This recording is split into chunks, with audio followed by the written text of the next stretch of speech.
Hello children, welcome to digital classes of Christ Church Convent Higher Secondary School Gadawara.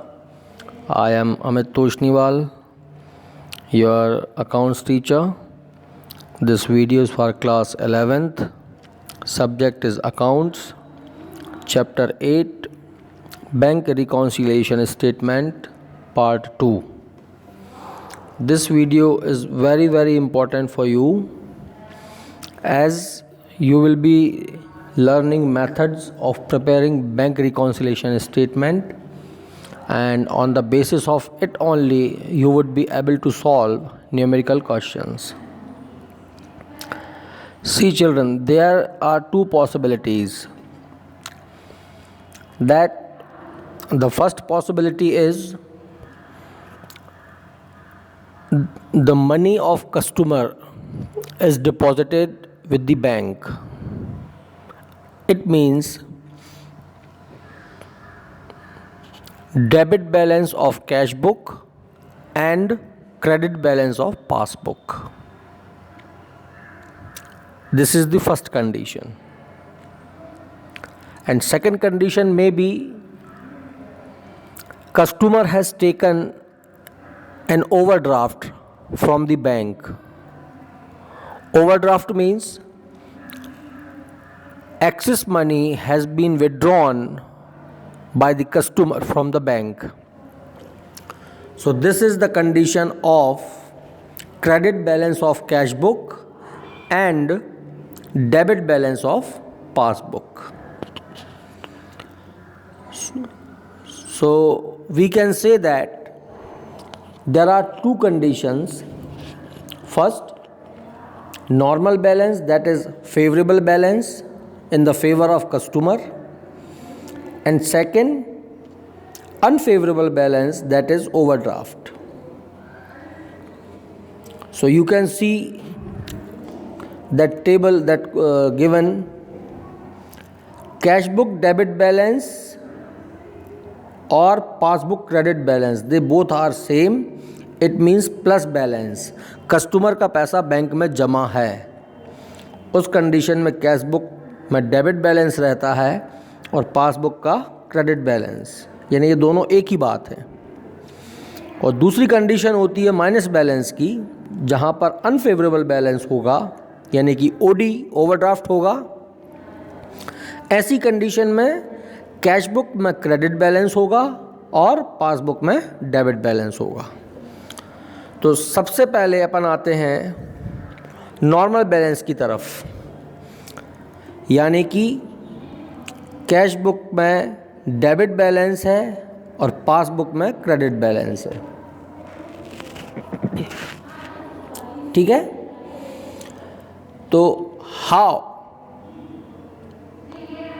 determination the item to be added or subtracted from cash book or passbook to make them equal to the balance of other book, you will have to refer the chart given below. If in question you are given debit balance of cash book, then items first and second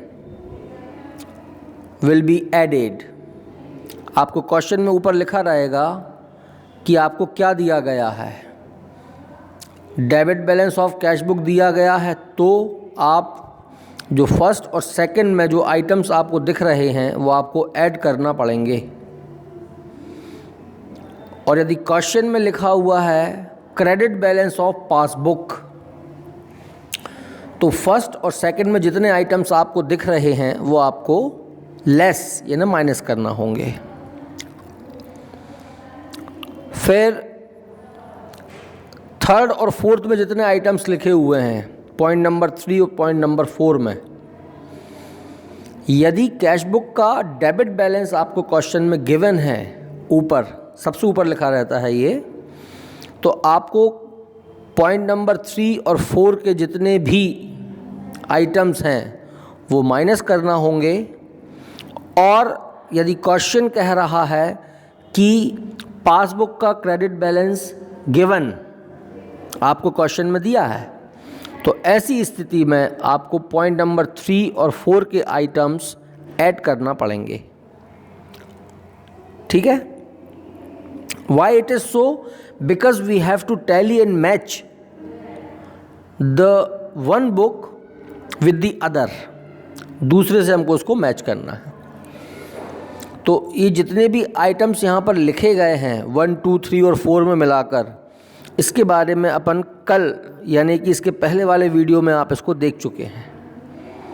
तो आप part 1 इसका ज़रूर refer करें, जिसमें ये सारे points आपको detail में एलोबरेशन इनका किया गया है, एलोबरेटरी आपको समझाए गए हैं, इनका एक्सप्लेनेशन किया गया है कि क्या होगा और उसका इफ़ेक्ट या रिज़ल्ट क्या होता है, तो वो आपको उसमें बताया गया है।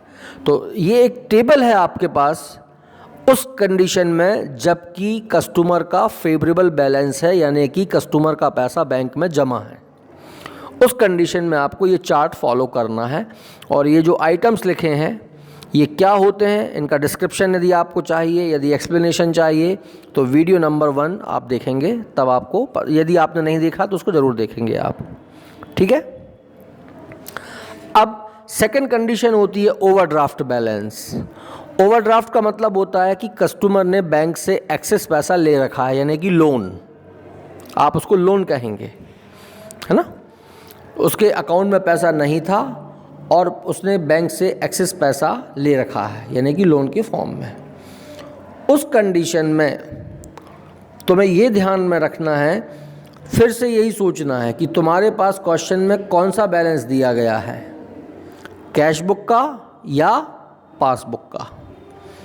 तो ओवरड्राफ्ट की कंडीशन में कैश बुक में हमेशा क्रेडिट बैलेंस होगा और पासबुक में हमेशा डेबिट बैलेंस होगा। तो उस कंडीशन में जो रूल्स तुम्हारे होंगे वो टोटल कैसे हो जाएंगे, ऑपोजिट। जो चीज़ प्लस हो रही थी वो माइनस होने लगेगी और जो माइनस हो रही थी वो प्लस होने लगेगी। यानी कि ये जो टेबल तुम देख रहे थे अभी, इसको तुम ऑपोजिट कर देना। जहाँ पर ऐड लिखा हुआ है वहाँ पर लेस हो जाएगा और जहाँ पर लेस लिखा हुआ है वो ऐड हो जाएगा, वो आइटम्स। जैसे cheques issued but not presented for payment, तो कैश बुक की डेबिट बैलेंस कंडीशन में वो ऐड हो रहा है, तो कैश बुक की क्रेडिट बैलेंस यानी ओवरड्राफ्ट कंडीशन में वो लेस होने लगेगा। क्या होने लगेगा, लेस। और पासबुक की क्रेडिट बैलेंस कंडीशन में वो लेस हो रहा है, तो ऐसी जब ओवरड्राफ्ट होगा तो पासबुक की क्रेडिट बैलेंस कंडीशन में वो, मतलब डेबिट बैलेंस कंडीशन में वो क्या होगा, क्रेडिट की जगह डेबिट हो जाएगा ओवरड्राफ्ट में, तो उस स्थिति में वो ऐड होने लगेगा। अब यदि इसको तुम्हें और ठीक से देखना है तो इसके लिए तुम्हारी बुक में पेज नंबर 247 पे एट अ ग्लांस एक टेबल दी गई है, rules for addition and subtraction. Children, you cannot understand this until and unless you know the items to be added and subtracted and which were described in video number 1. तो उसको ज़रूर देखना, तभी तुमको ये समझ में आएगा। अब तुम देख सकते हो, सबसे पहले तुम देखो balance as per cash book. तो जो चीज़ डेबिट बैलेंस में प्लस होती है वही चीज़ क्रेडिट में क्या हो जाती है, माइनस। तुम फर्स्ट, सेकंड, थर्ड और फोर्थ में वही देख रहे हो। जो फर्स्ट 4 पॉइंट्स हैं, डेबिट बैलेंस में जो चीज़ें, जो आइटम्स प्लस हो रहे हैं वो क्रेडिट बैलेंस में माइनस होने लगते हैं। फिर 5 से लेके 11 तक डेबिट बैलेंस में जो आइटम्स माइनस होते हैं, ओवरड्राफ्ट बैलेंस में या ओवरड्राफ्ट की कंडीशन में वो सारे के सारे प्लस होंगे, यानी ऑपोजिट रहता। Overdraft means opposite to normal balance. फिर जब हम बैलेंस एज पर पासबुक देखेंगे तो वहाँ पर क्रेडिट बैलेंस के समय में जो भी आइटम्स माइनस हो रहे हैं, रो नंबर 3 देखना, थर्ड रो, ऊपर के 4 है ना, फर्स्ट 4, जो आइटम्स माइनस हो रहे हैं ओवरड्राफ्ट बैलेंस कंडीशन में वो आइटम्स प्लस होने लगेंगे, यानी ऑपोजिट हो जाएगा। और नंबर 5 to 11 जो आइटम्स प्लस हो रहे हैं क्रेडिट बैलेंस कंडीशन में, किसका क्रेडिट बैलेंस? पासबुक का, यानी कि थर्ड और फोर्थ रो पे आ गए हैं अपन अभी। तो थर्ड और फोर्थ वाला देखे ना, उसमें तुम देखोगे कि जो भी क्रेडिट बैलेंस के समय में जो आइटम्स प्लस हो रहे हैं वो सारे के सारे आइटम्स डेबिट यानी ओवरड्राफ्ट बैलेंस की कंडीशन में माइनस होने लगेंगे, यानी ऑपोजिट होगा। तो it is very clear from this chart that same rules are applied for normal balance of cash book and overdraft balance as per passbook। ऐसा समझ सकते हो, यानी कि नॉर्मल बैलेंस कैश बुक का और ओवरड्राफ्ट बैलेंस पासबुक का, इन दोनों के नियम एक जैसे हैं। और credit balance of cash book और क्रेडिट बैलेंस ऑफ पासबुक, इन दोनों के नियम एक जैसे हैं, है ना। Overdraft balance of cash book and normal balance of passbook, इनके रूल्स सेम होते हैं, यानी डेबिट बैलेंस कैश बुक का और डेबिट बैलेंस पासबुक का नियम एक जैसे, और क्रेडिट बैलेंस कैश बुक का और क्रेडिट बैलेंस पासबुक का नियम एक जैसे।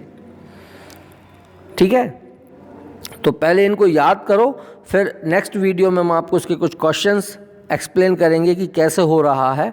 तो first you learn these rules by heart.